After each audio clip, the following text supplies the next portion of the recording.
You know, Joe Biden has been preparing for this moment his entire life. I've been privileged to work with him over the last 25 plus years. Do you know 80% of all healthcare workers in America are women? And 1 out of 3 jobs held by women in our country has been classified as essential. So this is an issue that affects all of us, young supply and getting enough nutritious food to people. We already have a problem in our country even before this pandemic, a school lunch and school breakfast program. So I really applaud everybody who has been working on that. Think of it, who wanted to hear from each and every one of us. I've been in the lobby of the Senate. I've been in the cloakroom, and I've watched Joe bring people together. And so whatever happens going forward, we need to fix that. Money needs to get to those small businesses and into the hands of employees. And we still don't understand what the federal government is going to do to help states and localities be able to do the testing that they need, the tracking that they need, and the isolating that they need to be able to safely open up in the days and weeks ahead. So we've got economic problems facing us that are being, in my view, inadequately addressed by this administration. And then we have the incoherent, including contracting with hotels and motels to provide shelter, modifications like sleeping just to have the idea that we deal with trailers that are available for people as well. We have to also provide immediate economic relief to survivors. Still would have been hard, but you would have done a lot to keep us from getting in such a dire strait. Well, I'll tell you one thing I would have done, Joe, which you know so well. I would have read my daily intelligence briefings that were sounding the alarm since January, but apparently this president doesn't do what we used to do. I did the foreign policy brief this morning, which I do every morning with people who you know really well. Former Secretary Blinken, Tony Blinken, and a whole bunch of folks, Tom Donilon, a whole range of people who were,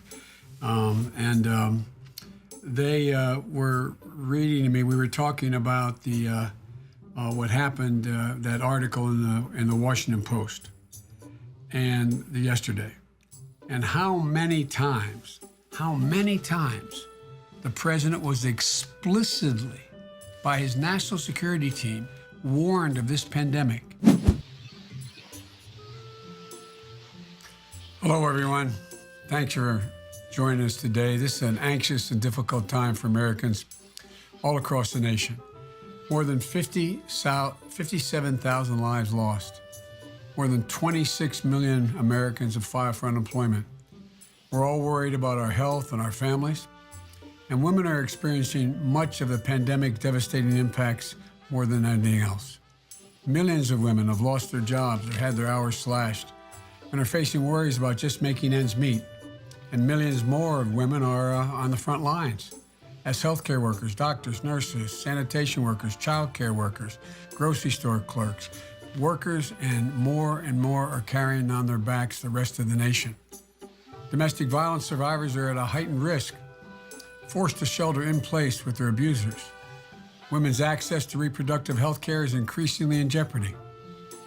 While this virus can hit anyone, anywhere, regardless of race, gender, economic status, or level of power, it doesn't impact every community equally.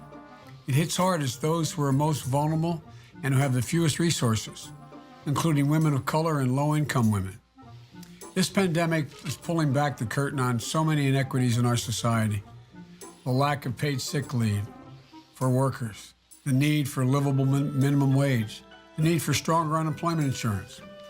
We're going to dig into all these issues and more in today's discussion, and I'm really thrilled to have my friend, the former senator and former Secretary of State, and the woman who should be President of the United States right now, Hillary Clinton.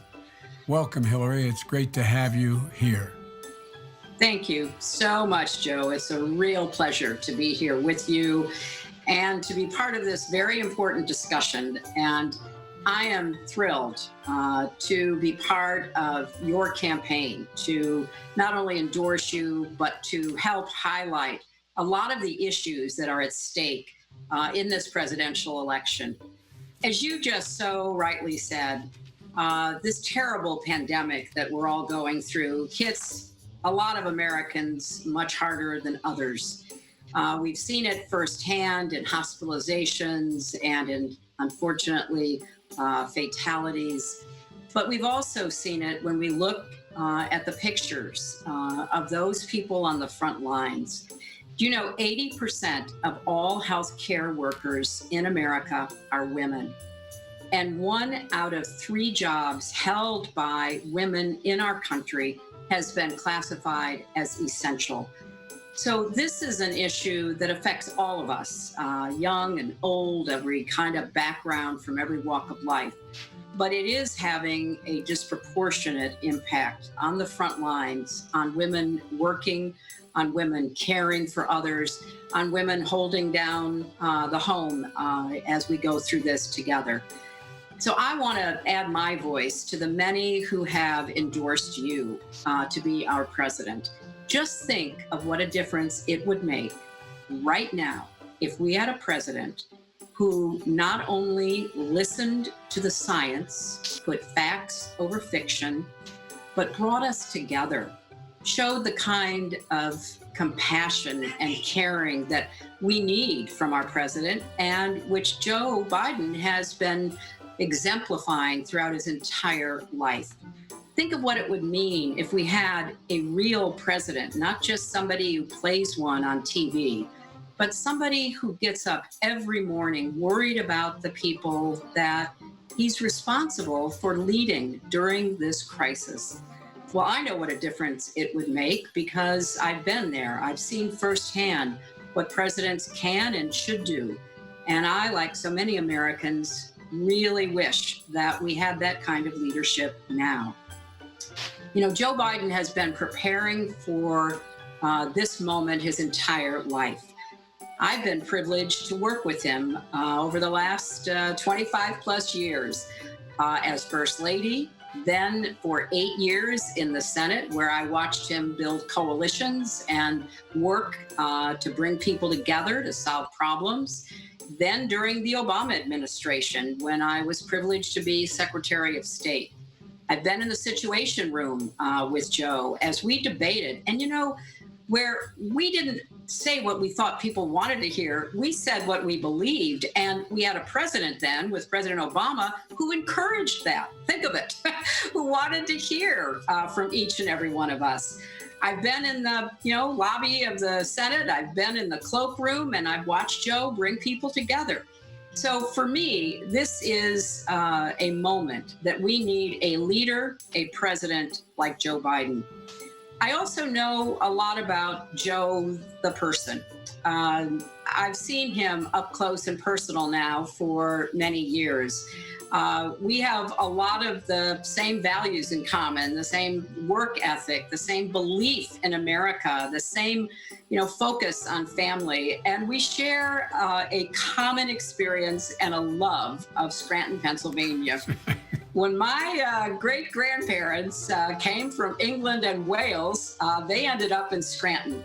And my grandfather and then my father grew up in a house on Diamond Avenue. And while the Rodhams were living on Diamond Avenue, the Bidens were over on North Washington Street. And, I've had a lot of time to visit Scranton, talk about Scranton with Joe. And one memorable occasion, we were there together, and he said, hey, let's go see the house that I lived in when I was a little boy. And if you know Joe Biden, the words were out of his mouth, and we were racing to get there. And of course we got there, and he talked his way in. It wasn't hard because the woman who was at home immediately recognized him and knew him. And then we went through the house with Joe regaling me with these great stories about his dad, Joe Sr., and his mom, Jean, and the neighborhood. He was pointing out the window, telling me who lived where when he was growing up. He told me one story that I loved. He said he was getting ready to go to a junior high school dance, and he didn't have any cufflinks. And so his very creative mother, Jean, got him a nut and bolt and made a pair of cufflinks for him. But I think he said he was mortified by that.